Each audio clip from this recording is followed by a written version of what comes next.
উদ্যোগের ফলে ঋণ অনুমান সমসময়ে 15 দিন থেকে কমে 15 মিনিট হয়ে যাবে।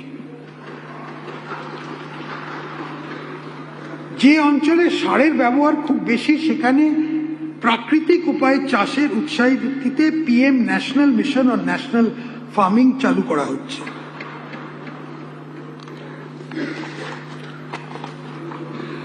ধান চাষিরা যাতে উৎপাদনের জন্য লাভজনক মূল্য পান তা নিশ্চিত করতে চাষিদের আরও সহায়তা দিতে খারিফ মরশুমে প্রতিটি কুইন্টালে ন্যূনতম সহায়ক মূল্যের ওপর অতিরিক্ত 200 টাকা ইনসেন্টিভ দেওয়া হবে। রাজ্যের চাষিদের উৎপাদিত পণ্যের লাভজনক মূল্য নিশ্চিত করতে ও খাদ্যের দামের ওঠাপড়া থেকে উপভোক্তাদের সুরক্ষা দিতে রাজ্যে প্রধানমন্ত্রী অন্নদাতা আয় সংরক্ষণ অভিযান চালু করা হচ্ছে।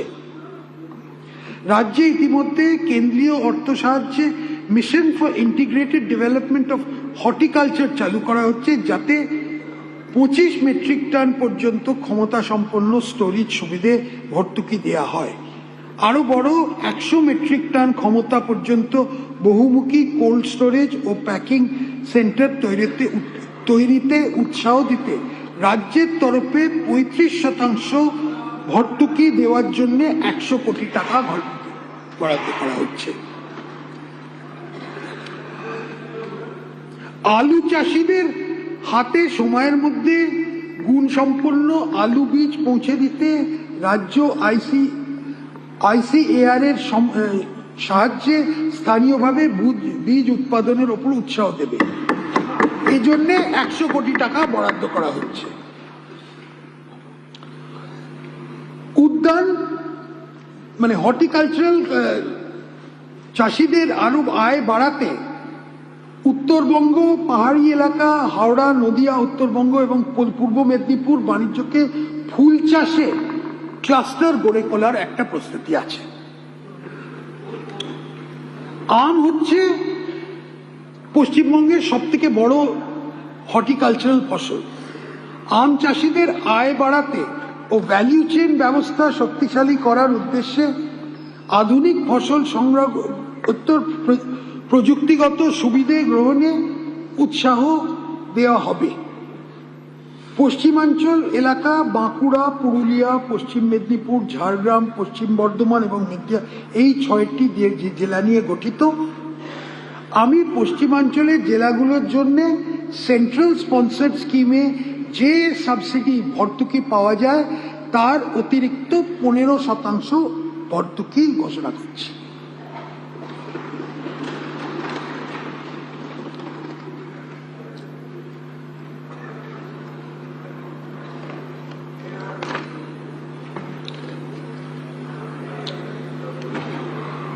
এখানে আরো অনেকগুলো আছে যেগুলো আপনারা পড়ে নেবেন। ওখানে আমি সময়ের কারণে আমি অন্যদিকে এগিয়ে যাচ্ছি। আমি এখন চলে আসছি পেজ 36-এ। পেজ 36-এ চলে আসছি।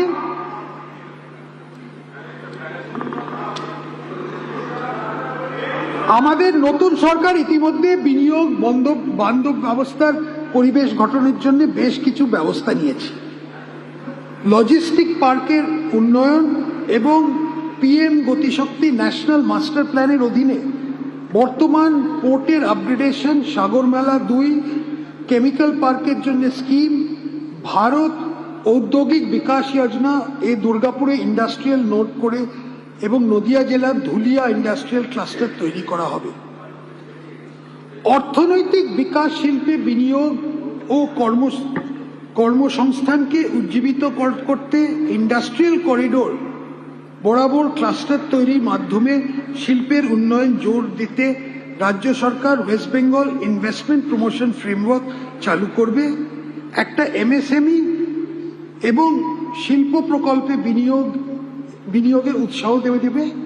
উত্তরবঙ্গ এবং পশ্চিমাঞ্চল বিনিয়োগে অগ্রাধিকার দেবে। গ্রিন এনার্জি ব্যবহারে উৎসাহ দেবে এবং বিদ্যুৎ চালিত গাড়ি, সেমিকন্ডাক্টর ডিভাইস ও ডিজাইন এটসেট্রা এইগুলো করা, ইনসেন্টিভ পলিসি একটা অন্তর্ভুক্ত করা হবে। এর জন্য 5,000 কোটি টাকা বরাদ্দের প্রস্তাব দিচ্ছি।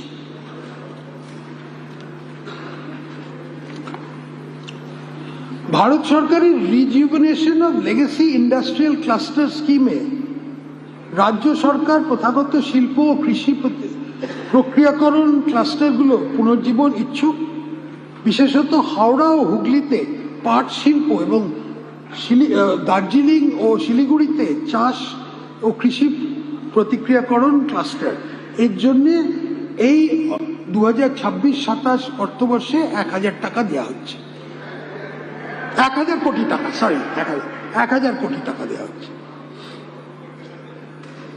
তন্তু চাষের আধুনিকরণ, তন্তুজ দ্রব্যের প্রক্রিয়াকরণ, এই শিল্পের উন্নতি এবং বাজারে প্রবেশের সুযোগ বৃদ্ধি করার উদ্দেশ্যে কেন্দ্রীয় সরকারের ন্যাশনাল ফাইবার মিশন প্রকল্পটি চালু করা হবে। গঙ্গারামপুরের তাঁত এবং কুশমান্ডির কার্পেট শিল্পের পুনর্জীবনের উদ্দেশ্যে দক্ষিণ দিনাজপুর জেলায় একটি টেক্সটাইল পার্ক তৈরি করা।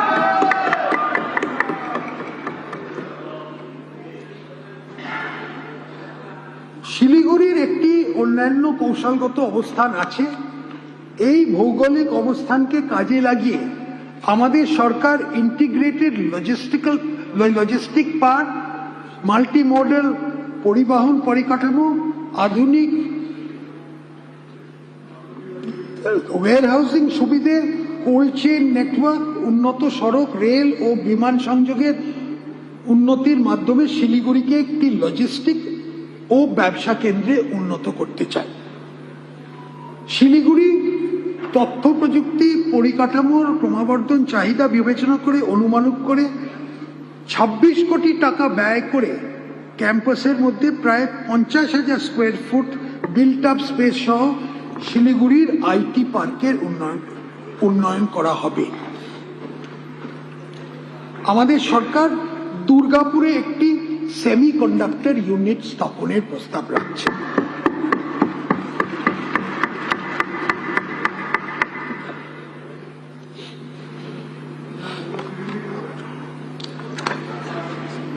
স্মার্ট টেক্সটাইল উচ্চতর গবেষণা উৎসাহ দেওয়ার লক্ষ্যে ভারত সরকারের টেক্সট্রামস কর্মসূচি চালু করা হবে।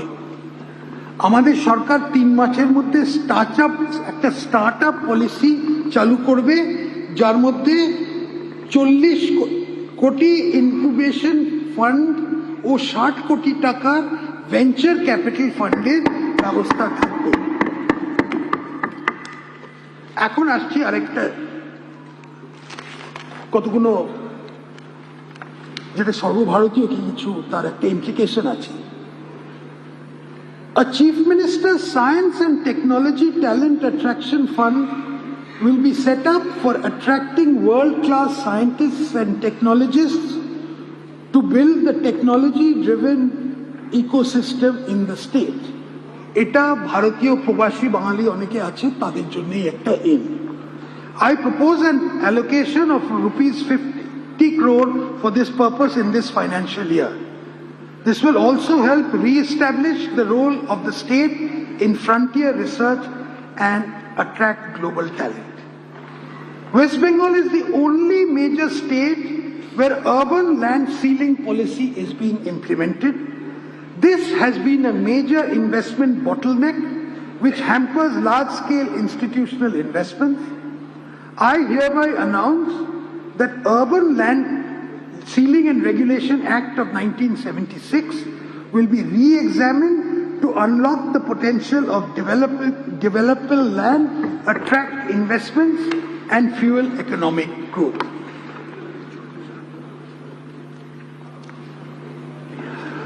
An endeavor will be taken for listing profit-making state public sector undertakings on the public stock exchanges, which will benefit the state by raising capital through disinvestment, unlocking hidden corporate value. The Calcutta Stock Exchange, an 118-year-old institution, is on the verge of closure due to several hurdles.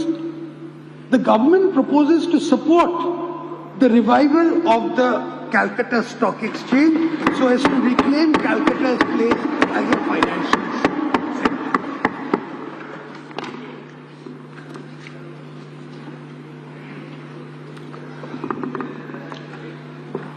বৃহৎ শিল্প বিনিয়োগ সহজ করতে is of doing বিজনেসের উন্নতির জন্য 100 কোটি টাকা ও তার বেশি প্রস্তাবিত বিনিয়োগের ক্ষেত্রে জেলা পরিষদ ও পঞ্চায়েত সমিতি থেকে আলাদা করে বিল্ডিং প্ল্যান অনুমোদন, ট্রেড লাইসেন্স ও অন্যান্য প্রাসঙ্গিক অনুমতি নেবার ক্ষেত্রে ছাড় দেওয়া হবে।